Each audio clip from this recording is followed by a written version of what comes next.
BadWolfMTG here, and you're watching the Aether Hub. This week I want to take a closer look at the Amonkhet set as a whole and talk about some of my favorite cards to play in Standard. So with that, let's put my top 10 favorite Amonkhet cards on the stack.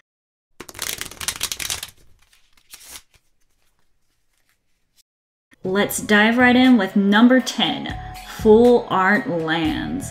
I absolutely love full art lands. Some people have their white border beta lands that they use. For me, it is full art lands. And I have been absolutely thrilled that Wizards has decided to include these in more and more sets. I hope this is something that they continue to do because the artwork is just absolutely gorgeous. And I absolutely love that we get to see more and more of it with these full art lands. Let's move on to number 9, Sacred Cat. This 1 mana 1/1 cat has lifelink and it has embalm for 1 white mana as well. I love me a good aggressive deck, and this card is something I would put a full playset in my deck.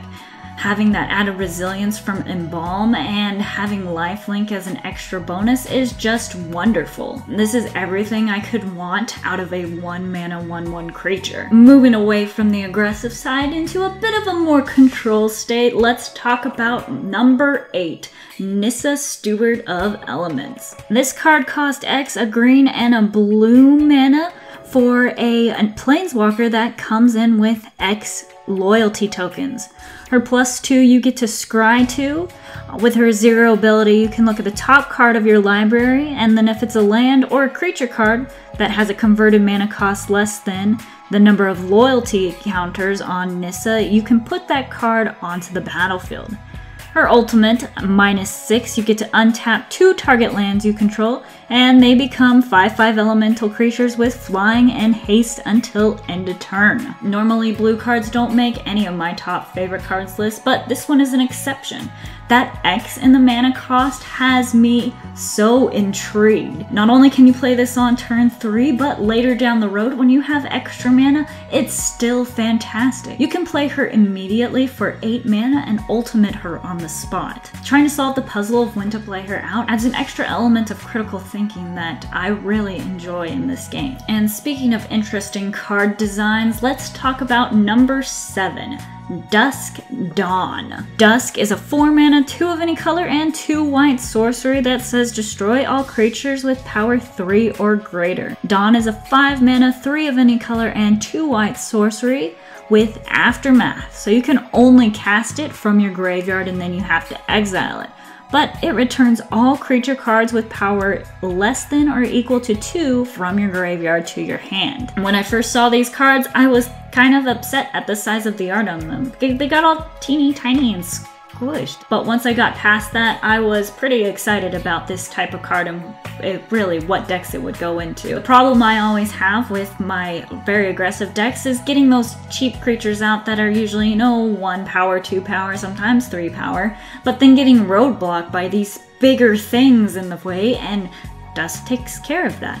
Everything that's, bigger than what you have pretty much dies. And as an added bonus, anything you had in the graveyard on the next turn, you can play Dawn and get it back to your hand. I also really like that Wizards is exploring more with their card designs. I really like the new mechanics and the new designs they come up with because it adds a new feel and a new learning curve that I really enjoy. And no top 10 would be complete without our spoiler card. So for number 6, we have Anointed Procession.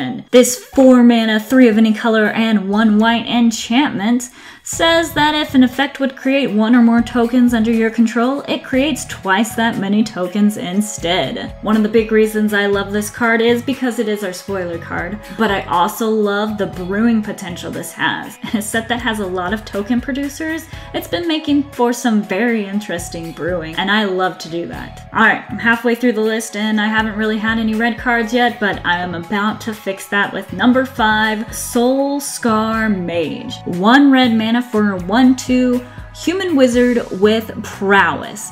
It also says if a source you control would deal non-combat damage to a creature an opponent controls, put that many -1/-1 counters on that creature instead. Yes, it's a 1 mana 1/2, so it fits in my usual aggressive strategy, but what I'm more excited about is the keyword prowess. Wizards said they would make this an evergreen mechanic, and I'm so happy they did. One of my favorite cards of all time is Monastery Swifts, and it's because of that prowess keyword. So I'm glad to see this continue on in the set. Number 4 on the list is 2 different cards, but they go together. Regal Caracal is a 5 mana, 3 of any color, and 2 white, 3/3 cat. It gives other cats you control +1/+1 and lifelink.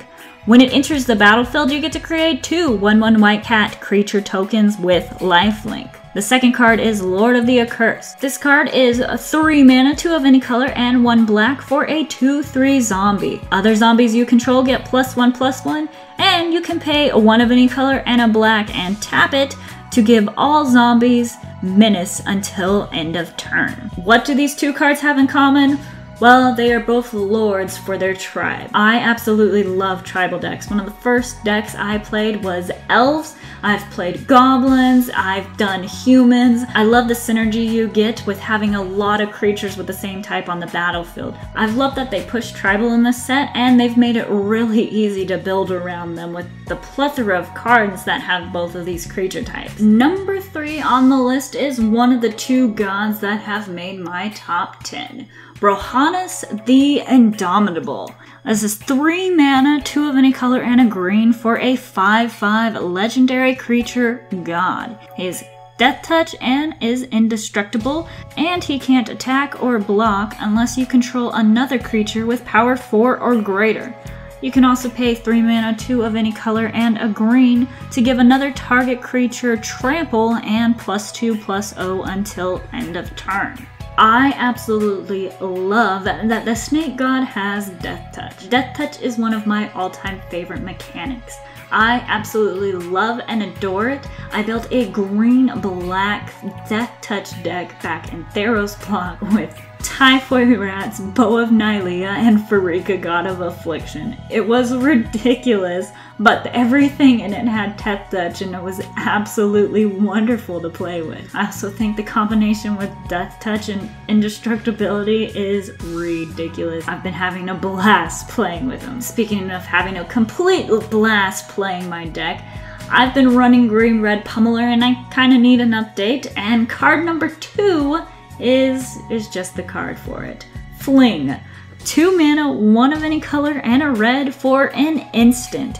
As an additional cost to cast Fling, you do have to sacrifice a creature, but you get to deal damage equal to the sacrificed creature's power to target creature or player.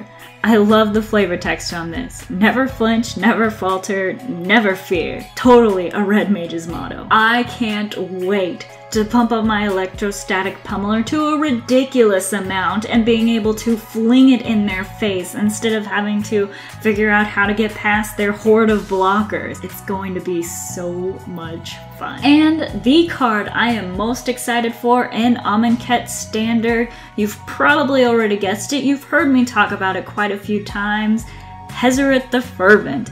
4 mana, 3 of any color, and a red for a 5/4 legendary creature god. She is indestructible in haste, and she can't attack or block unless you have 1 or fewer cards in hand, and she has a fantastic way to get rid of those extra cards. You can pay 2 of any color and a red and discard a card, and she will deal 2 damage to each opponent. Red Doge, aggressive strategy, what more can I ask for? Oh, nothing. I will be playing her in Standard all the time. So let's pop these cards off the stack. I always love getting new cards and seeing what I can use them for. Picking out only 10 cards to talk about was really difficult. There's so many in here that I just love playing. I'm sure you have your own top 10 list too. Leave it in the comments below. And if you enjoyed this video, please like, share, and subscribe to the Aether Hub for more MTG content.